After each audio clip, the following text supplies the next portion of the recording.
おっぱいがバインバインのタイムだよ胸なんてただの飾り。おお、ちょうど今お前の胸の話をしてて。猿、一緒に来てくれ。なぜお前までついてくる？二人で相引き。バカ言うな。犬千代、さっさと帰れ。これからは大人のお遊戯の時間だぜ。希望遊戯。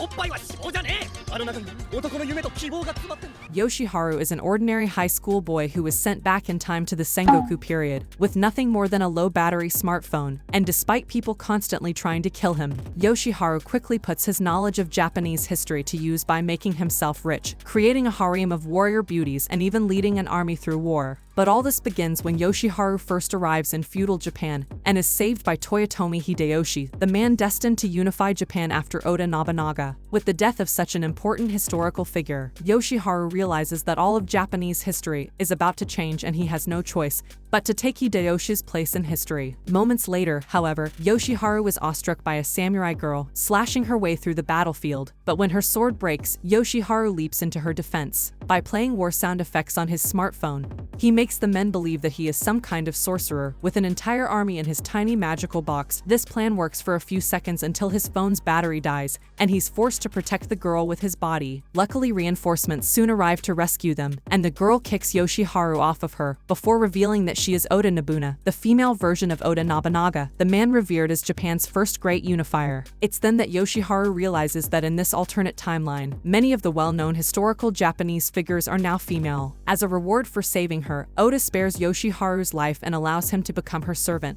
But when he introduces himself, Oda mishears his name and calls him Saru, which means monkey in Japanese. Yoshiharu then tries to explain to the group that he's actually from the future. But of course no one believes a time-traveling monkey, and with his phone now out of battery, he doesn't have many ways of proving his claims. Inachio, one of Oda's strongest soldiers and someone who also looks exactly like her real-life counterpart, takes Yoshiharu to his new house, which he hates. Suddenly they are ambushed and Yoshiharu is kidnapped by Gomen, a cute lolly ninja who stutters and bites her tongue whenever she speaks for too long. But rather than attacking Yoshiharu, she promises to protect him and pledges her life to him. The next day, while having a meeting with Oda, the Ashiharu uses his knowledge of Japanese history to prove that he's from the future by predicting that Oda will have an important meeting with Dasen, the leader of the province of Mino. Moments later, a messenger from Mino arrives on behalf of Dasen to request a meeting. Oda is impressed that Yoshiharu's prediction came true, but she still doesn't believe he's actually from the future. Later at the meeting location, Oda reveals to have changed into noble attire, catching both Dasen and Yoshiharu off guard. But beyond her beautiful allure is a ruthless leader who tells Dasen that she doesn't just want to conquer Japan. She wants to conquer the entire world. Dasen is surprised by Oda's relentless ambition, as he desires the same. Yoshiharu then suddenly interrupts their conversation to tell them that they should work together towards this shared dream rather than wage war. He manages to convince Dasen that he is from the future by revealing that he knows exactly what his plans are, and that an alliance is the only way to stop unnecessary bloodshed. Surprisingly, Dasen agrees with Yoshiharu and decides to entrust Oda as the new heir to the Mino province. Unfortunately, this decision angers Yoshitatsu, Dasen's son, who begins to plot a rebellion against his father. As time passes, Yoshiharu seems to be getting more comfortable with his new life and new friends, but their fun is cut short when Oda requests to meet with him. In order to prove his worth, Oda gives Yoshiharu $3,000 and challenges him to find a way to get $6,000 worth of rice with this money. If he fails this challenge, he will lose his head to Nobukatsu, Oda's younger brother, who hates Yoshiharu and threatens to rebel against his sister if he is allowed to live. This would be a daunting challenge for most, but by using his video game knowledge, Yoshiharu is easily able to turn $3,000 into $30,000 in only 1 week, with the help of Inachio and Gomen, who have grown quite fond of Yoshiharu. Unfortunately, he got so caught up in making money that he forgot to buy the rice. He tasks his two lolly companions with buying the rice, while he tries to buy some time with Oda, and while they wait for Inachio and Gomen to report back, Oda confides in Yoshiharu that she wants to see the whole world, and that she believes it isn't actually flat. Yoshiharu of course agrees with her and tells her even more about the world outside Japan, and for the first time in her life, Oda feels as though someone finally understands her, but since the deadline for the challenge has passed, Oda has no choice but to take Yoshiharu's head. Gratefully, Gomen arrives moments later with the rice and Yoshiharu is spared. Despite this, Oda's younger brother decides to rebel against Oda anyways, at the guidance of his advisors who want to see him lead rather than Oda. Not wanting things to escalate further, Yoshiharu manages to subdue the rebellion peacefully by using the troops to intimidate Nobukatsu into surrendering. However, because of his betrayal, Oda must make an example out of her younger brother by executing him. Yoshiharu, fearing that Oda will become as cold and ruthless as the real Nobunaga, convinces her to spare her younger brother. A grateful Nobukatsu then strips himself of his family name and pledges his loyalty to Oda as a subordinate. After all is said and done, Oda thanks Yoshiharu for his guidance as he pledges his undying loyalty to her. After some time, Dawson and his friends are all forcibly exiled out of Mino because of a rebellion against them. But on their way to Oda, they are ambushed by rebels led by Yoshitatsu, Dawson's son, and are quickly losing the fight. Upon hearing of this assault, Oda wants to send troops to help Dawson, but she knows that she can't do that. Otherwise, neighboring hostile provinces will invade her. Understanding how important Dawson is to her, Yoshiharu, Gomen, and a group of men weirdly attached to Gomen all embark on a very dangerous mission to rescue Dawson. They eventually manage to barely rescue him, but are still being pursued while attempting to escape. As waves of fire arrows rain upon them, Yoshiharu realizes that by saving Dawson, he has altered history since Dawson actually died to his son in real life, and as the enemy's cavalry closes in on them, impending doom seems certain. But suddenly Oda arrives with her forces and saves the day. Yoshiharu then lectures Oda on how stupid it was to come and save them, but she slaps him and says that he's the stupid one for leaving her all alone. Moments later, a messenger arrives to inform them that Himagawa, a neighboring hostile province, has started invading their territory with 25,000 troops, heavily outnumbering Oda's 3,000 troops. In real-life history, this is known as the Battle of Okezama and is a battle won by Oda Nobunaga in June 1560, despite having significantly less troops. Unaware of this fact, however, Oda is unsure how they're supposed to win when the odds are stacked so highly against them. Yoshiharu, on the other hand, knows that victory can be achieved if he can recreate the strategies employed by the real Nobunaga. As such, Yoshiharu and his friends head out towards Okezama, which he remembers as the location of the enemy leader's camp.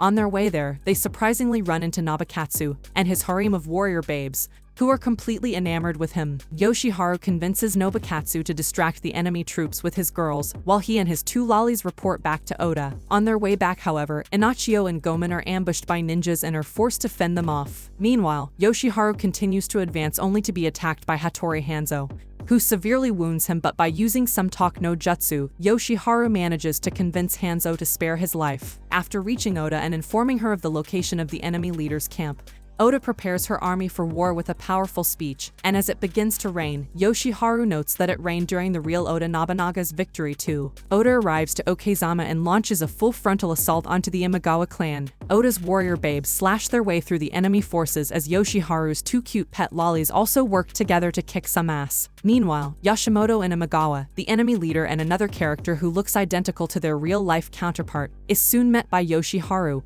who convinces her to surrender, granting Oda the victory against all odds. Despite winning the war, however, Oda lectures Yoshiharu for once again making dangerous plans on his own, without informing her first. A few days after their victory, Yoshiharu asks Oda to compensate him for his efforts in the war by letting him go on a date with the most beautiful maiden in the land, which he thinks is Yashimoto and Imagawa. Oda calls him a perverted monkey as she believes he is referring to her, but still agrees to someday fulfill his wish. Sometime later, Oda has a meeting to discuss taking control of the Mino province, as it is still controlled by Dawson's son and his rebels. However, they fear that invading Mino is impossible, due to Takanaka Hanbei, a famous tactician that has laid traps all around Mino. Later that day, while Yoshiharu feeds his pet lolly, he runs into Akechi Mitsuhide, the person historically destined to one day betray and kill Oda Nobunaga. Although they look slightly different in our history, Yoshiharu and Akechi decide to sneak into Mino and visit Hanbei in person, in hopes of bringing the famed tactician over to their side. Once in there, however, they run into Nagamasa, the leader of another province that also seeks to partner with Hanbei. While the two men argue, Hanbei suddenly appears and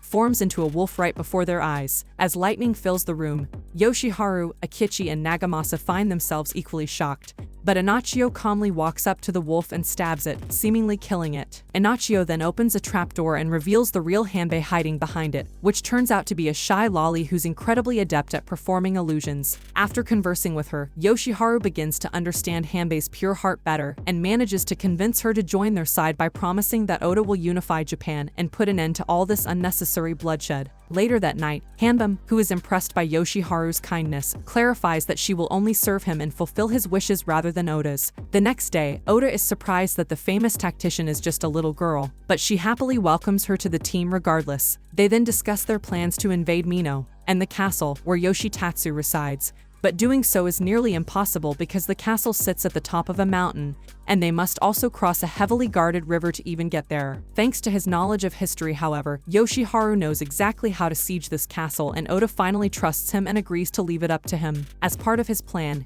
Yoshiharu sends Oda and her army as decoys to lure out some of Yoshitatsu's troops. Meanwhile, Yoshiharu orders his men to gather wood and assemble walls so they can build a fort across from each castle in just one night without being spotted by enemy forces. At that same time, Yoshitatsu's generals lure Oda's forces to a valley. Unbeknownst to them, however, Yoshitatsu has rigged the valley with explosives in hopes of killing Oda, even at the cost of his own generals. Oda, however, manages to escape this fiery death trap, along with Yoshitatsu's forces, who decide to join her after feeling betrayed that Yoshitatsu used them as bait. The next day, Yoshitatsu is shocked to see that a tactical fort has appeared from across the river with Oda's troops ready to defend it. As he realizes that Oda was only a distraction all along, an angered Yoshitatsu sends his troops charging towards the fort. Yoshiharu and his friends thankfully hold their own for a while, and try to buy time for Oda to arrive with reinforcements. Unfortunately, the fort won't last much longer as enemy forces have begun to penetrate its defenses. An enemy soldier shoots at Yoshiharu,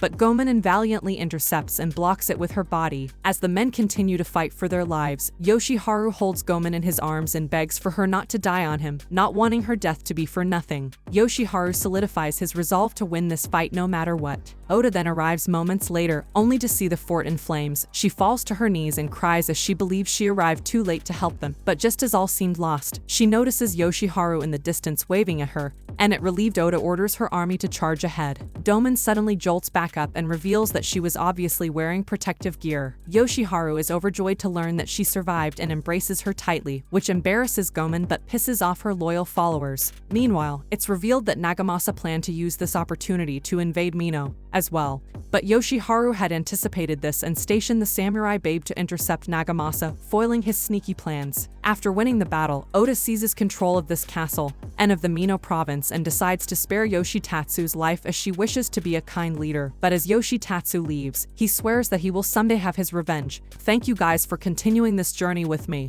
Also, if you're a fellow man of culture, make sure to like and subscribe. Until next time, peace.